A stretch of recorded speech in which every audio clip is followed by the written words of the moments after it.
نحمده ونصلي ونسلم علی رسولہ الکریم اما بعد۔ سجدہ سہو کے مسائل میں سے مسئلہ نمبر 16 یہ ہے، اگر امام جہری نماز میں بولے سے سری آواز میں قرات کرنا شروع کر دی، یعنی سورہ فاتحہ کی کچھ آیات 3 آیات انہوں نے سری آواز میں قرات کر لی، تو پیچھے مقتدیوں نے لقمہ دیا یا اسے خود یاد آیا، اب اسے چاہیے کہ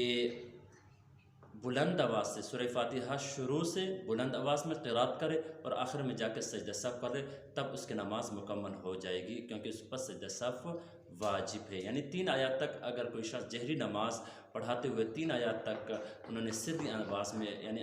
آہستہ آواز میں قرات کر لی، پھر اسے یاد آیا، پھر جو ہے وہ سرے سے الحمدللہ کو شروع سے قرات کرنا شروع کرے اور آخر میں جا کر سجدہ سہو کر لے، تب اس کی نماز مکمل ہوگی۔ اللہ رب العزت ہمیں